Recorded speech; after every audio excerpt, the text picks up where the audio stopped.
بنی اسرائیل تاریخ کی وہ سرکش قوم ہے جو تقریباً ہر طرح کے گناہ اور جرم میں مبتلا ہوئے۔ ان میں ہزاروں پیغمبروں کو مبعوث کیا گیا، لیکن اپنی شیطانی فطرت کے سبب وہ بار بار توبہ کرنے کے بعد بھی اللہ کے نافرمان ثابت ہوئے۔ پیغمبروں اور کتابوں کے انکار سے لے کر نبیوں، رسولوں اور صالحین کو قتل کرنا بنی اسرائیل کی بدبخت ترین جرم تھا، جسے وہ ہر دور میں کر رہے تھے اور فتنہ و فساد پھیلا کر شریعت موسوی کا مذاق بنا رہے تھے۔ لیکن ان تمام برائیوں اور گناہوں میں ایک ایسا گناہ شامل ہے جس کی وجہ سے بنی اسرائیل نے اپنی تاریخ کو ہی مسخ کر دی اور اللہ کے سچے بندوں کی شخصیت کو داغدار کرنے کی کوشش کی۔ دراصل بنی اسرائیل کے قاضی اور علماء نے اللہ کے بھیجے ہوئے نبیوں اور پیغمبروں پر طرح طرح کے الزامات اور بہتان لگائے، یہاں تک کہ انہوں نے اپنی کتابوں میں پیغمبروں کے واقعات میں رد و بدل کر دی اور نبیوں کو نعوذ باللہ جھوٹا، گنہگار اور بد نیت ثابت کرنے کی کوشش کی، جسے قرآن مجید میں اللہ نے تردید کرتے ہوئے فرمایا، بعض اہل کتاب اس بات کی خواہش رکھتے ہیں کہ تم کو گمراہ کر دیں، مگر دراصل یہ اپنے آپ کو ہی گمراہ کر رہے ہیں۔ اسی طرح ایک مقام پر فرمایا، ہم نے ان پر لعنت کی اور ان کے دل سخت کر دیے، وہ اللہ کی باتوں کو ان کی جگہ سے بدل دیتے ہیں اور انہوں نے ان نصیحتوں کا بڑا حصہ بھلا دیا جو انہیں کی گئی تھی۔ لہٰذا بنی اسرائیل نے توریت، زبور اور انجیل میں موجود اپنے نبیوں کی شخصیت کو بگاڑنے کے لیے ان کی طرف جھوٹے واقعات گھڑنا شروع کی اور ان پر طرح طرح کے بہتان لگائے۔ انہی الزامات و بہتان میں ایک بہتان حضرت داؤد علیہ السلام پر لگایا گیا، جو اللہ کے ایک جلیل القدر پیغمبر اور بادشاہ تھے۔ توریت کے الفاظ میں یہ واقعہ کچھ یوں ہے: ایک رات داؤد اپنے محل کے برآمدے میں ٹہل رہا تھا تو اس نے چھت پر سے دیکھا کہ ایک عورت نہا رہی ہے جو بہت خوبصورت تھی۔ داؤد نے ایک شخص کو اس عورت کے بارے میں معلوم کرنے کو کہا۔ اس آدمی نے بتایا کہ وہ بتسبا ہے جو ایلام کی بیٹی اور سپاہی ہتی اوریا کی بیوی ہے۔ تب داؤد نے اپنے آدمی بھیج کر اسے اپنے پاس بلایا اور وہ اس کے پاس آیا اور اس کے ساتھ ہم بستر ہوا۔ وہ واپس گھر چلی گئی۔ وہ عورت حاملہ ہو گئی اور اس نے داؤد کو خبر بھیجا کہ میں حاملہ ہوں۔ بتسبا کا شوہر اوریا داؤد کے فوج میں سپہ سالار تھا، لہذا داؤد نے اوریا کو اپنے دربار میں بلایا، کچھ دن اسے محل میں مہمان بنایا اور پھر اوریا کو اپنے وزیر خاص یوآب کے ساتھ جنگ پر بھیج دیا۔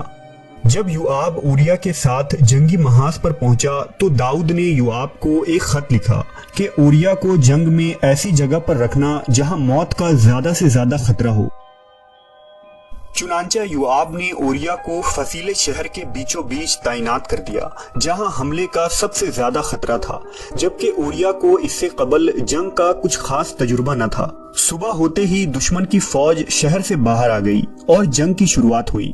اوریا ناتجربہ کار ہونے کے باوجود انتہائی بہادری سے دشمنوں کا مقابلہ کیا، لیکن وہ اور اس کے ساتھی دشمنوں کے سامنے زیادہ دیر کھڑے نہ ہو پائے اور دشمنوں نے تیر کی بارش کر دی، جس سے اوریا شہید ہو گیا۔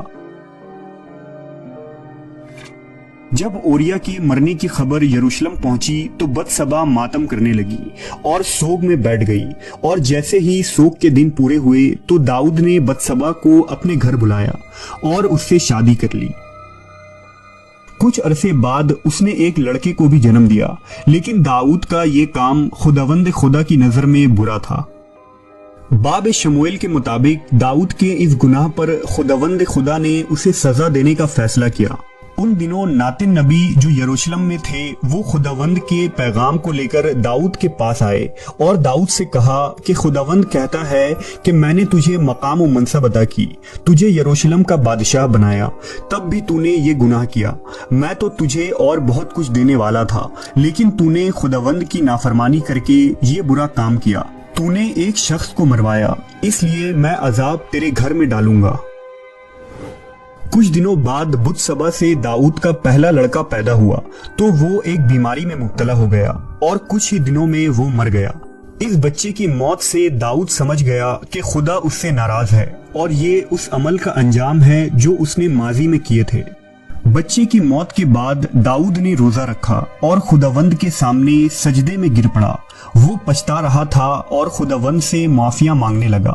داؤد نے سچے من سے ایماندار ہو کر اپنی غلطی کو خداوند کے سامنے تسلیم کیا اور توبہ بھی کی۔ لہذا خداوند نے اس کی توبہ قبول کی اور اسے دوسرا بیٹا عطا کیا، جس کا نام اس نے سلیمان رکھا، جو خداوند کا فرما بردار رہا اور آگے چل کر ہیکل کی تعمیر کی۔ علماء یہود نے اپنی مقدس کتاب میں جو الزام حضرت داؤد علیہ السلام پر لگائے، اسے اتنا عام کیا گیا کہ یہ زبان زد ہو گیا۔ یہاں تک کہ بعض مفسر قرآن نے بھی تفسیر کی کتابوں میں اس قصے کو ایسے ہی نقل کر دی، جو ایک فاش غلطی تھی۔ اس قصے پر تحقیق کے بعد امام فخر الدین رازی نے لکھا ہے کہ داؤد علیہ السلام کی طرف یہ منسوب افسانہ گناہ کبیرہ کے قریب تر ہے، جو سراسر باطل اور بیہودہ ہے۔ اگر ایسا جھوٹ کسی فاسق ترین شخص کی طرف بھی منسوب کی جائے تو وہ بھی اسے برداشت نہ کرے گا، اور جس نے اس قصے کو حضرت داؤد علیہ السلام کی طرف منسوب کیا اس پر لعنت ہے۔ دراصل اس قصے کے پیچھے چھپے اصل حقائق یہ ہیں کہ جب حضرت داؤد علیہ السلام کے بعد آپ کے بیٹے حضرت سلیمان تخت نشین ہوئے تو اس وقت بنی اسرائیل میں ایک جماعت حضرت سلیمان کے بادشاہ بننے پر ناخوش تھے اور وہ سلیمان علیہ السلام کے مخالف ہو گئے۔ یہودیوں کے اس گروہ نے حضرت سلیمان کی پیدائش کو مشکوک بنانے کے لیے ایسے بے بنیاد قصے گھڑ لیے اور انہیں توریت میں شامل کر ڈالا، کیونکہ سلیمان علیہ السلام بتسبا کے بیٹے تھے۔ اس قصے کو یہودیوں میں نسل در نسل پڑھایا جانے لگا اور اس طرح یہ توریت کا حصہ بن گیا۔ اس واقعے سے پتہ چلتا ہے کہ بنی اسرائیل اپنے انبیاء اکرام پر فحش الزام لگانے میں کس قدر بے باک تھے۔ ایسی چیزیں جو ایک عام شریف آدمی کی طرف بھی منسوب کرتے ہوئے انسان ہچکچاتا ہے، بنی اسرائیل بے دریغ اپنے نبیوں اور صالحین کی طرف منسوب کر دیا کرتے تھے۔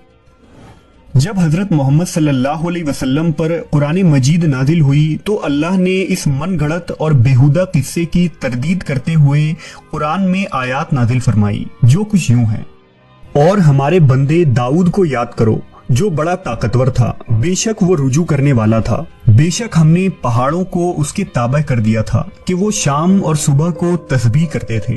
اے داؤد، ہم نے تجھے زمین میں بادشاہ بنایا ہے، بس تم لوگوں میں انصاف سے فیصلہ کرو اور نفس کی خواہش کی پیروی نہ کرو کہ وہ تمہیں اللہ کی راہ سے ہٹا دیں گے۔ بے شک جو اللہ کی راہ سے گمراہ ہوتے ہیں ان کے لیے سخت عذاب ہے۔ قرآن مجید کی ان آیات کی تفاسیر کے مطابق داؤد علیہ السلام اللہ کے ایک سچے پیغمبر تھے جن پر زبور نازل کی گئی تھی، اور پہاڑ و چرند و پرند داؤد علیہ السلام کے ساتھ تسبیح کیا کرتے تھے۔ اللہ نے اپنی کسی مخلوق کو حضرت داؤد کی طرح آواز نہیں دی۔ آپ بنی اسرائیل کے درمیان حاکم تھے۔ آپ ایک دن کھانا کھاتے اور ایک دن روزہ رکھتے تھے اور بہت ہی زاہد اور عبادت گزار بندے تھے۔ بلا شبہ اہل کتاب نے توریت و انجیل میں ایسی تحریف کی جو خود ان کے پڑھنے والے آج تسلیم نہیں کرتے ہیں۔